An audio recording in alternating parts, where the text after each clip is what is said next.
أهلا وسهلا بيكم في فيديو جديد، ومعاكم محمد سامي من قناتكم لحظة حسم.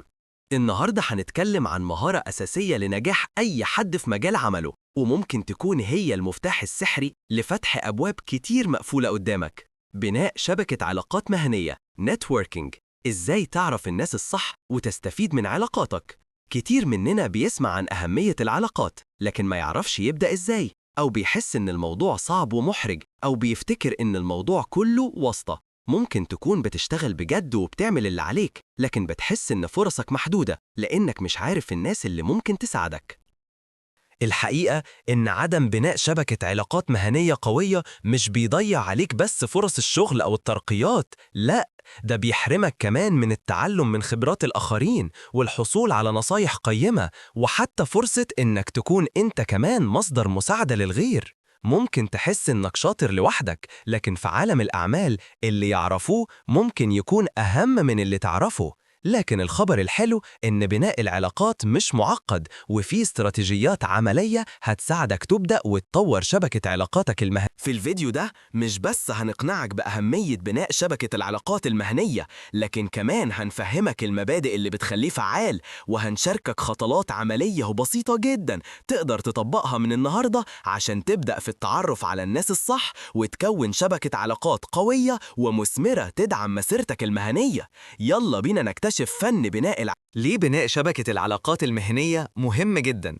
المكاسب الحقيقية، فرص عمل وترقيات career opportunities.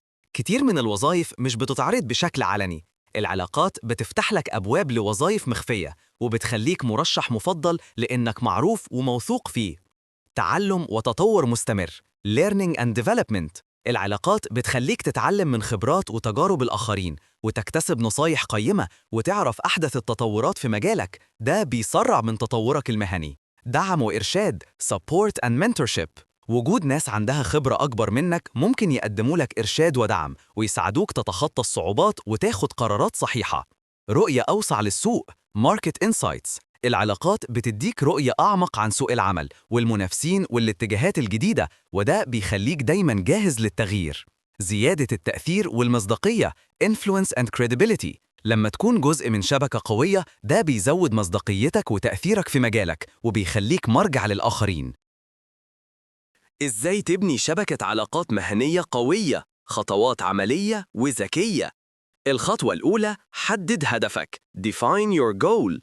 قبل ما تبدأ، اسأل نفسك ليه عايز تبني علاقات؟ هل بتبحث عن وظيفة معينة؟ عايز تتعلم مهارة جديدة؟ عايز مستثمرين لمشروعك؟ تحديد الهدف بيوجه جهودك. الخطوة التانية، ابدأ باللي تعرفهم start with your existing network. ما تستهونش بدايرة علاقاتك الحالية. زملائك في الشغل، أساتذتك، أصحابك في الكلية، أفراد عيلتك، دول ممكن يكونوا نقطة انطلاق قوية جداً. كلمهم، عرفهم بنفسك وأهدافك. الخطوة الثالثة، كون مستمعاً جيداً ومقدماً للقيمة. Be a giver, not just a taker. العلاقات القوية مبنية على تبادل المنفعة. اسمع للآخرين باهتمام، حاول تفهم احتياجاتهم، وقدم المساعدة أو القيمة، معلومة، نصيحة، توصيلة، قبل ما تطلب أي حاجة. ده بيبني ثقة ومصداقية. الخطوة الرابعة، استخدم المنصات صح. Leverage platform smartly. منصات زي لينكد إن هي كنز حقيقي. خلي ملفك الشخصي كامل واحترافي. ابدأ بالتفاعل مع محتوى الناس اللي عايز تتعرف عليها. علق بشكل مفيد، وبعدين ابعت طلب إضافة مع رسالة شخصية مختصرة بتوضح ليه عايز تتواصل. الخطوة الخامسة، احضر الفعاليات والمؤتمرات attend events. المؤتمرات، ورش العمل، ميت أبس، دي كلها فرص ممتازة لمقابلة ناس جديدة ليها نفس اهتماماتك أو في نفس مجالك. خليك مستعد لتقديم نفسك في جملتين. الخطوة السادسة، المتابعة والمحافظة على العلاقات follow up and nurture. بعد أي مقابلة أو تواصل، ابعت رسالة متابعة بسيطة في خلال 24-48 ساعة. حاول تفضل على تواصل بشكل دوري، رسالة تهنئة، مشاركة مقال مفيد، سؤال عن أحوالهم. العلاقات زي النبات، محتاجة رعاية مستمرة عشان تنمو. الخلاصة، علاقاتك هي رأس مالك الحقيقي. بناء شبكة علاقات مهنية قوية هو استثمار طويل الأمد بيجني ثماره على مدار سنين. مش مجرد جمع كروت أعمال، لا، ده بناء ثقة وعلاقات حقيقية بتضيف قيمة لحياتك ولمسيرتك المهنية. ابدأ اليوم بأول خطوة.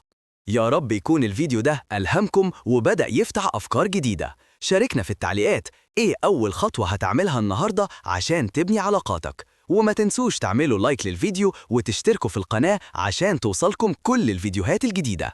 أشوفكم على خير.